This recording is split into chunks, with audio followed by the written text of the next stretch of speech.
갑자기 연락이 옵니다. 국세청에서. 이거 5년 내에 개발해가지고 재산가치 증가사유에 해당이 되네요. 아, 증여세더라고?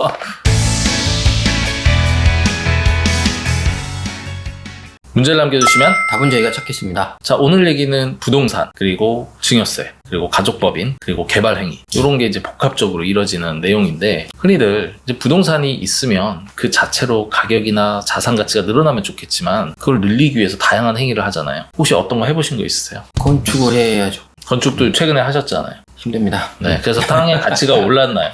아니요, 아직 모르겠는데요. 자, 일단은 그렇죠. 뭐 오래된 건물을 부시고 건물을 올리는 경우도 있고요. 그 다음에 임야나 전답 같은 걸 개발 행위를 해가지고 거기다 건물을 져서 부동산 가치를 올리기도 하고요. 네네. 뭐 리모델링을 해서 올리기도 하고 이런 많은 행위가 있는데 그 자체가 문제가 되는 건 아닌데, 그렇게 자산 가치가 늘어날 때 결국엔 그 이익을 내가 아니고 우리 자녀에게 주고 싶기 때문에 사전에 부동산을 주는 거죠. 주고 나서 5년 이내에, 그 5년이 왜 5년인지 모르겠지만 어떤 개발 행위를 해서 재산 가치가 늘어났다면 이거에 따른 이익에 대해서도 증여세를 더 내라. 이런 규정이 있는데 혹시 조금 더 구체적으로 설명을 좀 해주신다 그러면. 그러니까 이제 아버지가 자녀한테 부동산을 증여합니다. 네. 그리고 증여하고 나서 5년 내에 개발 사업이 시행돼요. 그랬더니 개발 사업이 시행되면 자산 가치가 뛰지 않습니까? 뭐 2배, 3배, 뭐 10배 이렇게도 뛰죠. 그렇죠. 그러면 그 뛴 만큼은 증여세를 내라는 겁니다. 좀 억울하긴 한데. 그건 네 노력은 아니잖아, 이런 거죠. 개념이. 그래요? 자, 근데 이것들이 항상 보면은 뭐 납세자가 이긴 경우도 있고 과세관청이 이긴 경우도 있고 했는데, 이런 과정들은 지금까지 어떻게 왔을까요? 지금까지 과정은 국세청이 거의 이겼죠. 근데 최근의 사례들을 쭉 보면 납세자가 이기고 있어요. 오, 그래요? 그래서 국세청 사례와 법원 판례가 있잖아요. 그럼 법원 판례는 명확하게 좀 더 납세자 쪽이 이겼고, 요즘에는 조세심판원에서도 비슷해져서 납세자가 이기더라고요. 이제 이 예는 거의 오피스텔 분양 관련된 게 많고요. 그러니까 어쨌든 땅을 사서 개발 행위를 하는 거잖아요. 그리고 최근에 제가 본 사례는 지역주택조합, 아파트, 주상복합 지주택. 아파트 개발해가지고 팔았어요. 근데 이것도 납세자가 이겼습니다. 자, 둘 다. 일단은 뭐 사례가 조금 다양하고요. 개발 행위의 방법이랑 범위도 좀 다른 것 같고, 그러다 보니까 이게 하나의 답으로 이건 된다 안 된다 보다 오늘의 얘기를 참고하셔가지고 나는 증여세 내야 될까 말아야 될까 한번 고민하시면 좋을 것 같은데, 자, 오늘의 사례는 가족법인하고 연결해서 개발 행위를 하셨다는데 어떻게 됐는지 한번 얘기해 주시죠. 아버지의 땅을 자녀법인이 인수해요. 인수한 이유가 있겠죠? 인수한 다음에 주상복합을 지었습니다. 개발해가지고 가치가 늘어날 것 같으니까 자녀 법인으로 가져왔구나. 그렇죠. 그리고 분양을 해가지고 이익을 봤죠. 네네네. 그래가지고 아싸, 잘 됐구나. 그렇죠. 아버지 땅 예를 들어 10억에 가져와서 분양해가지고 100억을 벌었다 그러면 야, 큰 덕을 본 것 같은데요. 그렇죠. 네. 갑자기 연락이 옵니다. 국세청에서. 이거 5년 내에 개발해가지고 재산가치 증가사유에 해당이 되네요. 증여세더라고?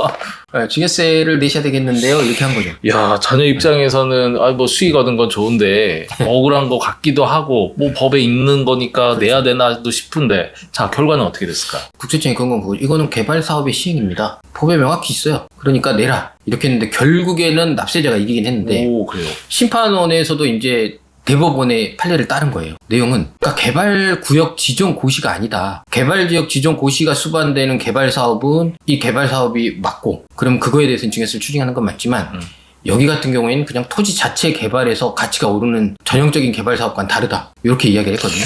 말이 좀 어려운데 조금 더 한번 쉽게. 한마디로 그냥 개발사업 지정이 돼가지고 지역으로 그러면 땅값이 그냥 뛰는 거 아닙니까?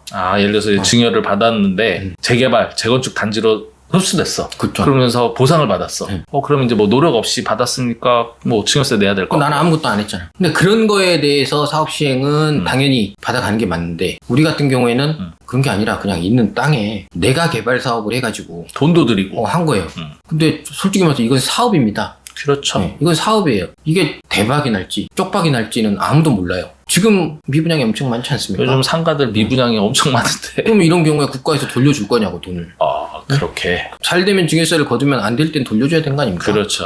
그렇진 않겠지만 어쨌든 그런 의도하에서 이거는 사업의 이익으로 보는 거고, 이 재산가치 증가 사유와는 다르다. 이렇게 판례를 해서 납세자가 이겼습니다. 결국에는 이제 개발 행위로 인한 그 개발 행위가 어떤 거냐에 따라서 이익에 대해서 증여세를 내냐 안 내냐인데 네네. 사실 좀 주관적인 포괄적으로 하면은 과연 부동산을 승계받은 입장에서 그거를 개발하기 위해서 어떤 노력을 했느냐, 그렇죠. 이게 자연스럽게 된 건지 아니면 어떤 피나는 노력을 통해서 했는지에 따라서 과세 부분이 바뀌는데, 사실은 이 부분에 대해서 법에는 조금 몇 가지 정해져 있잖아요. 그렇죠. 대표적으로 증여세를 부과하는 개발 행위 어떤 게 있을까요? 뭐 개발 사업의 시행, 형질 변경, 뭐 지하수 개발, 그 주식 같은 경우는 비상장 주식의 상장 이런 걸로 예시가 되어 있습니다.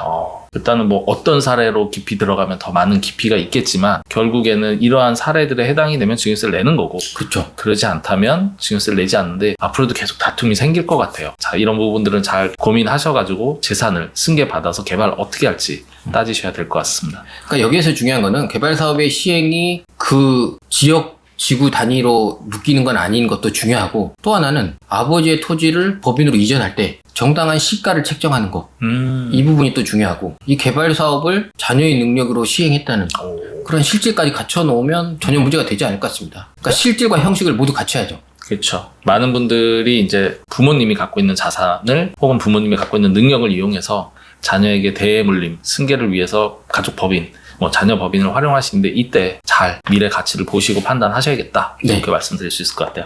자, 오늘의 한 줄 평 하신다 그러면 놀고 있는 땅을 개발하십시오. 그때는 가족 법인을 활용하십시오.